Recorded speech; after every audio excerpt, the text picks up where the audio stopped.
Olá pessoal, bem-vindos aí à disciplina de Operações Unitárias 3, referente à avaliação de secagem. Meu nome é Maxwell Fernando, a professora orientadora da disciplina é a professora Camila e eu curso Engenharia de Alimentos, pelo IFMG Campus Bambuí.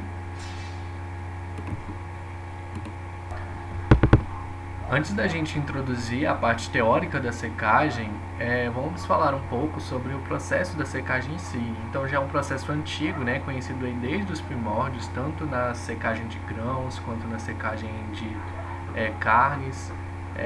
Então antigamente era muito utilizado o processo de secagem de forma mais natural, sem muitos equipamentos, mas com a energia solar. Então a umidade do alimento aí era passada da fase líquida de vapor, Então, assim, alguns processos utilizam esse procedimento juntamente com outras técnicas de conservação e é um processo empregado até hoje, A gente vê a evolução da secagem, o tanto que ela foi e é importante, para a conservação dos alimentos. Antes da gente entrar em si na teoria, a gente vai abordar alguns conceitos e algumas ideias sobre o princípio da secagem. Então a secagem, ela é uma técnica utilizada há muito tempo dentro da conservação de alimentos e ela tem a finalidade de eliminar um líquido volátil contido num corpo não volátil através da evaporação, sendo a evaporação da água no material biológico. Então é muito usado hoje em dia equipamentos, secadores. Então existem vários tipos de secadores e cada um com suas variáveis, que pode mexer então na umidade, na temperatura, secadores convectivos. Então são N possibilidades aí dentro da engenharia de alimentos atuar nos métodos de secagem com equipamentos. Hoje o mercado aí ele abrange uma vasta possibilidade e é o equipamento utilizado hoje em dia.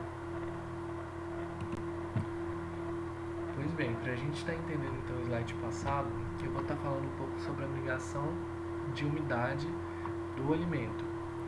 Isso vai fazer total diferença a gente entender esse conceito, para a gente entender de forma assim bem básica como acontece a secagem no alimento. Então, para que haja evaporação da água da superfície do material ou ambiente, a água deve ser transportada do interior do sólido até a superfície. Ou seja, então o nosso material de estudo, caso aqui a gente tenha fatias de laranja, a água contida em seu interior, ela tem que migrar para a superfície para que a nossa fonte de calor venha e arraste essa umidade, sendo assim secando o nosso alimento. Lembrando que existem várias variáveis nesse processo, tá, gente? Então, assim, a área, por exemplo, é uma variável, a temperatura utilizada, a umidade dentro da câmara. Então, isso vai, cada variável dessa altera significativamente o nosso processo de secagem. Então, aqui no esqueminha a gente tem uma fonte de calor entrando. Então, aqui mostra que a fonte de calor entra, ocorre a transferência de calor com o produto e parte da umidade do produto sobe para a superfície aqui e é arrastada para o interior do material para a superfície de secagem. Então aqui a gente mostra a temperatura que arrasta nas gotinhas de água, representada então assim o arraste da umidade na superfície do nosso alimento, no caso aqui é a laranja. Pois bem, vamos entrar agora então na teoria da secagem propriamente dita, tá? Lembrando que esse esquema aqui ele representa um sistema didático, onde a secagem acontece com sua eficiência na teoria, mas a gente sabe que na prática existem várias perdas. Então, assim, o processo segue esse padrão. Aqui a gente tem os estágios, referente a gente divide do 0 ao 2, os estágios de nossa secagem. Aqui a gente tem as curvas, representadas assim, então, pela curva A, representada aqui na cor vermelha, que é a evolução do conteúdo de umidade. Então a gente tem a umidade aqui do nosso produto, então o alimento ele por si só já tem uma carga alta de umidade, né? Então quando a gente vai estar colocando no secador, ele tende então a perder a umidade até ficar na base úmida, né? Na base seca, perdão, o nosso produto. Então a umidade chega a ficar constante aqui já no final da etapa 2. Aqui a gente tem também a cinética de secagem, né? Aqui é representada pela linha azul, ou seja, como nosso produto é seco. E aqui representado pela linha verde, a gente tem a evolução de temperatura, né, do produto. Então aqui também é um fator muito importante, né, que a gente tem que destacar aqui das nossas curvas típicas de secagem. Lembrando, né, que o gráfico é de secagem pelo tempo. Então, à medida do tempo, né, vai passando, a taxa de secagem vai aumentando. Representado aqui pelo X e o Tzinho aqui embaixo, representado o tempo. E aqui a temperatura do produto. Vamos começar então falando de cada estágio separado. Aqui no estágio 0, a gente tem a duração do processo muito curta, então assim, nem é tão perceptível, né, no experimento a gente conseguir visualizar essa etapa do processo em algum experimento específico, porque é uma etapa muito rápida e nessa etapa que a gente pode ver então o início do processo de vaporização. Então aqui nossa representada pela linha azul, né, o nosso início aqui da secagem, né, a cinética da secagem começa aqui, e aqui já vê que a umidade já tende a cair aqui, né, já começa a declinar a nossa umidade e a temperatura do produto começa a aumentar.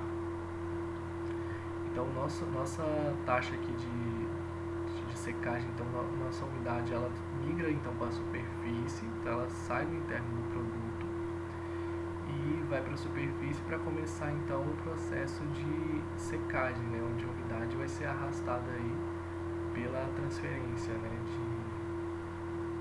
transferência de calor. Aqui a gente tem que a taxa de energia fornecida é maior que a taxa de vaporização, né, que a gente percebe isso no gráfico. Já na etapa 1, a gente tem então a taxa de secagem constante. Essa taxa de secagem constante, o que acontece? Aqui temos que a velocidade da temperatura é constante e a superfície é constante também, né? No caso, a taxa aqui de saída, né, da umidade da superfície é constante.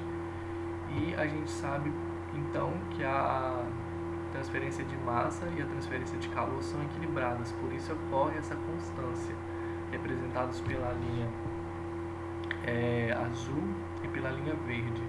E aqui a gente já vê, né, que ocorre então a evolução, né, de conteúdo de umidade que cai bastante, né, tem um declínio assim expressivo, muito importante. Então essa condição aqui é muito importante para a gente estar estudando. Vou estar falando dela mais para frente. E aqui a gente tem então que a energia fornecida, né, nosso calor, é igual à vaporização da água, né? Então, portanto, elas são constantes, que foi o que eu disse antes, e igual à difusão e capilaridade do da nossa superfície aí da película de água. Então, na etapa já final, que é uma etapa mais longa comparado às outras, ocorre então a taxa de secagem decrescente, representado aí pelo 2, né, o estágio 2 aí na setinha. Então o que ocorre aqui? A gente tem nossa linha azul aqui, né, que a nossa velocidade ela vai diminuir, nossa velocidade de cinética de secagem, a redução lenta da umidade, então a gente comparado com o estágio 1, aqui acontece então de uma forma bem mais lenta, né, a gente também tem que lembrar que no início do processo a gente então está tendo aí a evaporação de água livre, né? Então já que a gente está evaporando essa água livre, a gente aqui no número 2, a gente já acontece a questão da água ligada, né? Então assim, é mais difícil ocorrer essa evaporação. E com o aumento da temperatura, né, que a gente tem também, que o nosso produto tem uma ascensão bem grande na temperatura, de constante ela começa a subir bastante, e isso traz um certo prejuízo, tá, para o produto em si. A gente vai estar falando também disso mais para frente. Então a gente tem aqui que a energia fornecida ela é maior que a vaporização da água livre, né, que é representado no gráfico. A vaporização de água livre é maior que a difusão em capilaridade. Então, para o slide. Já que nas considerações finais, para a gente estar encerrando o nosso assunto, a gente viu o seguinte, coisas que eu queria falar em relação ao processo de secagem. A degradação dos alimentos, né? Então a gente sabe então que a temperatura é um dos fatores aí que vai estar degradando o nosso alimento. Então, para um produto que o engenheiro de alimentos quer conservar suas propriedades, né, tanto física, né, químicas e até sensoriais mesmo, a gente então precisa então ficar atento, né, à questão da temperatura do nosso produto. As variáveis do processo, então a gente sabe que na prática essas variáveis são muitas, e a gente então, como engenheiro, a gente tende, né, a então trabalhar nessa faixa, nessa etapa 1, para que ela aumente, né, porque a gente sabe que aqui a gente tem a melhor eficiência do nosso método de secagem comparado aos outros métodos, né, em relação ao 2, por exemplo, porque aqui no 2 a gente sabe que ocorre uma degradação, né, do nosso alimento devido à alta temperatura aqui, em relação à umidade baixa, e a cinética de secagem também aqui tem um declínio, né, muito expressivo. Então nós, como engenheiro de alimentos, a gente deve então estar atuando então, para que essa etapa 1, né, ocorra aí, né, de uma forma bem maior, né. E a gente sabe então o estágio 1, a temperatura baixa, então não vai degradar tanto o nosso, né, porque ela é constante, né, no caso, ela não vai degradar tanto o nosso alimento. A rápida redução da umidade, que é o que a gente mais quer, né, no nosso processo de secagem, e a velocidade alta e constante, né, da nossa cinética de secagem. Então eu espero que vocês tenham entendido e agradeço, né, a atenção. Pois bem, aqui a gente vai estar dando início à classificação em tipos de secadores. Então aqui a gente pode classificar os secadores como secadores contínuos ou embateladas, ou seja, os secadores em bateladas ocorre a reposição do meu material biológico que eu quero secar. Então o processo ele é descontínuo e não ocorre aí o processo contínuo, né? E já os secadores contínuos, o meu material biológico é alimentado continuamente, então todo o processo tem alimentação no secador e consequentemente a retirada, né, do meu produto seco, da minha base seca, ela é contínua também. Aqui a gente vê umas vantagens de limitação dos diferentes tipos de fluxo em secadores contínuos. Então aqui a gente tem alguns fluxos, né, o corrente, o contracorrente e o cruzado. As vantagens do corrente, então, vai ter uma secagem inicial rápida e menor riscos de danos ao produto, né, porque o produto aí a gente sabe que ele é sensível ao calor. As desvantagens desse processo de corrente, ele dificulta a remoção da umidade final do produto, né, porque a gente sabe que aqui a secagem inicial é mais rápida. Já no fluxo contracorrente, há uma maior eficiência energética e facilidade da remoção da umidade final, né, o contrário aqui do corrente. Contracorrente seria um ar que passa, né, tanto vindo do lado esquerdo para a direita, quanto da direita para o esquerdo. Então assim está sendo um fluxo contracorrente. As desvantagens é risco de danos ao produto sensíveis ao calor, risco de deteriorização do produto de secagem, pois o ar morno e úmido entra em contato com o sólido, né, com maior umidade. A gente vê que pode ocorrer então um caso de contaminação meio que cruzada, né? E aqui o fluxo cruzado, que é a flexibilidade do controle de secagem em razão da separação de zonas de aquecimento, levando a secagem rápida e uniforme. Então a desvantagem aí é que ocorre maior complexidade e maiores custos fixos operacionais. E secadores aqui classificando como adiabáticos e não adiabáticos. Adiabáticos aí seria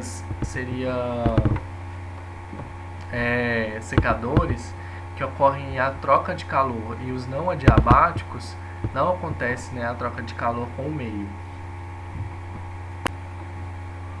Existem vários tipos de secadores. A gente vai estar destacando alguns deles, assim, que eu acho mais importante. Vamos começar então pelo secador de bandeja. Aqui a gente tem o secador de bandeja, que é um secador simples e o secador mais versátil que a gente encontra aí, com recirculação parcial do ar de secagem. Então aqui a gente tem um aquecedor, né, representado aí por essas bolas aí, essas figuras esféricas aí do lado esquerdo abaixo do secador, onde é puxado aí, né, pela essa corrente de ar, que né, a gente sabe que por convecção também o ar quente ele tende a subir, e aqui passa nas bandejas, né, as bandejas aqui são dispostas com alimento, material biológico, e por arraste aí vai levando a umidade do produto, e esse ar vai saindo aí no secador, enquanto a outra entrada de ar aqui do lado esquerdo e a saída do lado direito. Os secadores de túnel é uma adaptação, né, dos secadores de bandeja, então como se diz, é um lugar que tem uma disposição de um espaço bem maior, onde eu posso colocar vários carrinhos, né, de bandeja, e essa troca né, de calor entre o material biológico e o ar, ela é contínua, né? Ela tem parcialmente contínua aí. O ar fica recirculando e fazendo a secagem aí do alimento nessa câmera, né? Que é apenas um esquema de túnel com fluxo de ar. No caso, esse daqui é de contracorrente. Agora vamos destacar mais dois tipos de secadores. Eu particularmente gosto muito, acho muito interessante. Lembrando que o princípio é o mesmo, tá? A transferência de calor e massa entre o produto, o material biológico, com, né, a nossa fonte de calor, o ar seco que passa sobre esse produto e faz o arraste dele, né, da umidade, e o produto assim vai sendo seco, né? Lembrando também que as fibras do produto vai sendo encurtadas, ocorrendo aí algumas deconformidades aí no produto, às vezes isso pode ser indesejável, então é algo também a ser estudado. Mas voltando aqui nos secadores, a gente tem aqui, eu quero destacar o secador de tambor.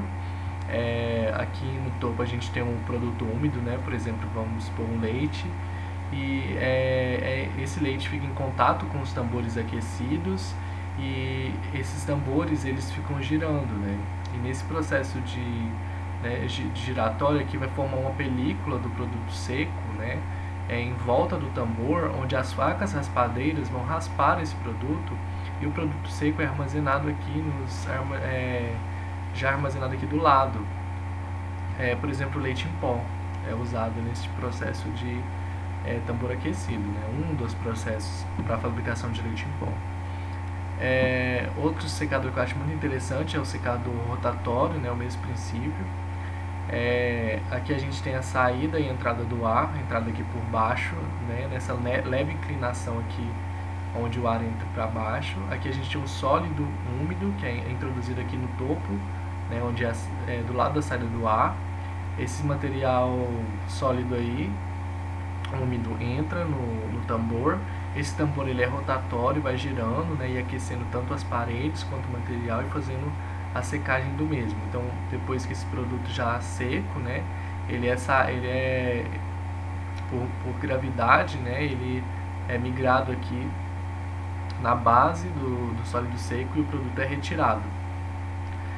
Inicialmente era isso que eu queria trazer para vocês. Qualquer dúvida, estou à disposição.